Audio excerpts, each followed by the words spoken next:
Shalom, selamat pagi. Tuhan Yesus memberkati kita. Tetap kuat, tetap sehat. Salam penginjilan dan pemuritan. Karena kita sedang membangun bagaimana bisa menggenapi amanat agung. Menjadi gereja murid yang memuridkan orang. Kita melatih orang-orang. Karena itu kita harus mulai mendisiplinkan hidup kita, diri kita secara pribadi. Hal yang sederhana adalah dengan pembacaan Alkitab kita. Karena itu kita mulai membaca kitab Hakim-Hakim pasal 1 sampai pasal 2 ayat 9. Lukas 21 ayat 29 sampai pasal 22 ayat 13. Mazmur pasal 90 ayat 1 sampai pasal 91 ayat 16. Dan hikmat Tuhan dari Amsal, kita baca kitab Amsal pasal 13 ayat 24 sampai ayat 25. Kita sudah belajar bagaimana tahap pemuritan yang pertama, langkah-langkah kita adalah ketika orang-orang yang belum percaya akhirnya menjadi percaya kepada Tuhan. Jadi ada kehidupan Kristus ketika seseorang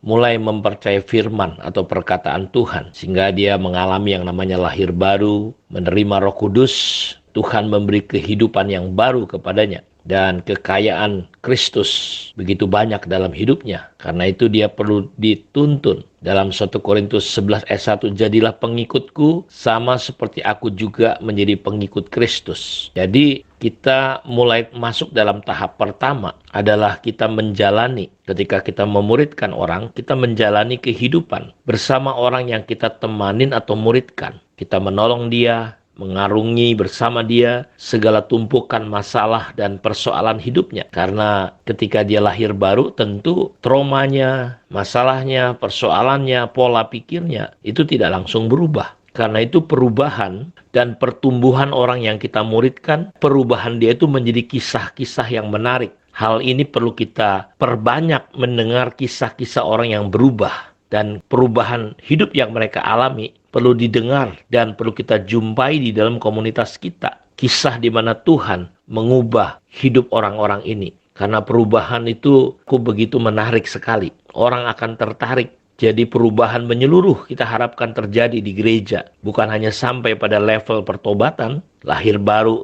tetapi hidup yang sembuh, pulih, dan terus bergerak menjadi dewasa untuk bertanggung jawab memuridkan orang lain. Karena itu pertanyaannya, apakah hidup Anda semakin mengalami perubahan?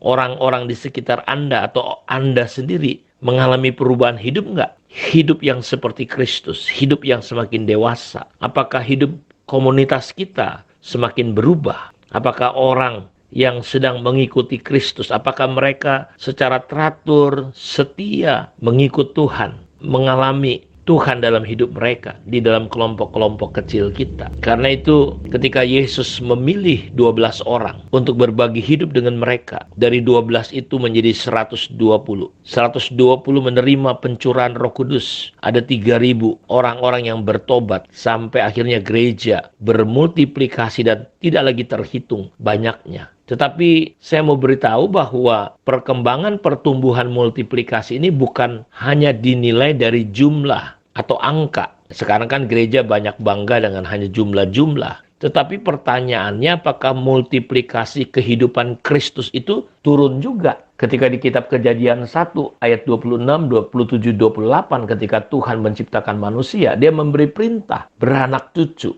penuhi bumi, bermultiplikasi. Tujuannya bukan hanya sekedar punya anak, banyak anak. Tetapi pertanyaannya, apakah gambar Allah yang ada dalam diri Adam dan Hawa itu bisa bermultiplikasi? Karena itu dalam pemuritan sasarannya, ya kita berharap jumlah itu bertambah. Tapi jumlah yang bertambah itu adalah jumlah seorang murid. Yaitu bicara tentang multiplikasi gambar Allah. Multiplikasi kehidupan Kristus. Karena itu kita perlu menemanin orang-orang yang dimuridkan sampai apapun yang menjadi halangan-halangan dia, trauma-trauma dia, pola-pola pikirnya yang salah, paradigmanya yang nggak benar, harus mulai dipulihkan, disembuhkan, dan dia mulai menerapkan hidupnya seperti kehidupan Kristus. Ikutlah aku, karena aku mengikut Kristus, kata Paulus. Karena itu Paulus berkata kepada anak didiknya, orang-orang di Korintus, kamu boleh punya guru banyak, tapi kamu nggak punya bapak. Karena itu hubungan pemuritan adalah cerita tentang hubungan di mana seorang bapak dengan seorang anak. Dan saudara tahukah bahwa nubuat kitab Maleakhi adalah di hari-hari terakhir Tuhan akan mengutus Roh Elia.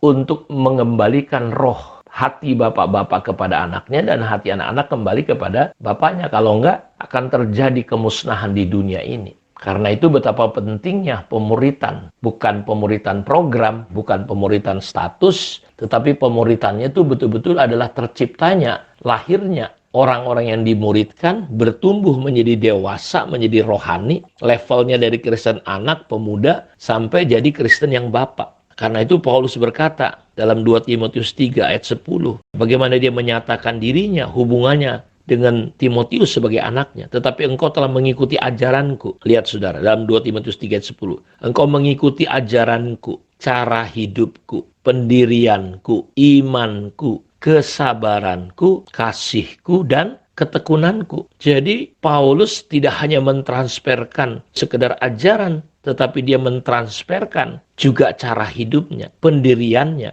imannya, kesabarannya, kasihnya, dan ketekunannya. Jadi pemuritan adalah sebuah proses di mana kita memindahkan hidup Kristus. Bukan hidup kita, karena kita menjadikan orang murid Tuhan, bukan murid kita. Kunya tuh besar. Jadi kesalahan terbesar gereja adalah banyak kita menarik orang, membawa kepada Kristus, tapi ujungnya kepada diri kita, terjadi eksklusif. Akhirnya sudah kita lihat kehancuran demi kehancuran. Karena itu Paulus berkata, ikutlah ajaranku, hidupku, pendirianku, imanku, kesabaranku, kasihku, dan ketekunanku. Jadi pemuritan yang kita lakukan adalah sebuah kehidupan yang kita transfer, yang berasal dari kebenaran, yang dihidupi oleh kita sendiri, para pemurid, orang-orang yang berohani ini. Sehingga menjadi sebuah prinsip ajaran, cara hidup, pendirianku melalui apa? Melalui proses pembapaan. Kehidupan Kristus harus makin nyata terlihat di hidup orang-orang yang kita pimpin, termasuk dari kita duluan. Dari perkataannya, kata Paulus, engkau harus mengikuti cara hidupku, perkataan kita, cara menanggapi persoalan, cara menghadapi orang di bawah maupun di atas kita, cara berbicara kepada pasangan atau anak, cara bercanda kita beda, cara kita mampu menahan diri untuk tidak menyerang, mampu membangun orang lewat perkataan firman, bukan opini-opini yang sembarangan. Kapan bicara, kapan diam, cara menegur, ini penting. Karena itu Paulus berkata, biarlah hidup kita semakin berubah, semakin nyata. Terlihat dari mana? Kesabaranku menghadapi orang-orang yang sulit di hidup kita, di komsel kita, di gereja rumah kita, di tim kita yang menghadapi orang yang tidak sesuai dengan harapan kita. Kita perlu memiliki daya tahan, endurance, siap menghadapi penderitaan. Dia berkata, imanku mempercayai Tuhan adalah Bapa yang baik. Tetap percaya sekalipun kita belum melihat. Mempercayai orang dapat berubah. Kita harus percaya. Mempercayai ada upah bagi orang yang bersungguh hati. Ada perkataan iman. Dia berkata, kasihku, ketekunanku. Jadi apa yang kau dengar daripadaku di depan banyak saksi, percayakanlah itu juga kepada orang yang dapat dipercayai. Kiranya saat teduh ini, renungan ini bisa menolong kita semua untuk semakin semangat memberi diri kita menjadi anak-anak rohani, menjadi kakak-kakak rohani, teman-teman secara rohani, menjadi bapak-bapak dan ibu rohani. Kiranya Tuhan memberkati kita. Mari kita berdoa. Bapa, terima kasih untuk kemurahan dan anugerah-Mu. Dimuliakan, dikuduskan Engkau di tengah-tengah kami. Di tengah-tengah himpunan kami lahirlah orang-orang yang dewasa, yang siap menjadi murid, menjadi gereja pembuat murid yang memuridkan orang lain, Tuhan. Terima kasih untuk saat ini. Engkau lawat, Engkau tolong anak-anak-Mu. Buka mata hati kami, untuk kami semakin menggenapi tujuan-Mu, Tuhan. Menggenapi amanat agung. Terpujilah Bapa. Dalam nama Yesus kami berdoa. Amin. Tuhan memberkati kita semua. Shalom.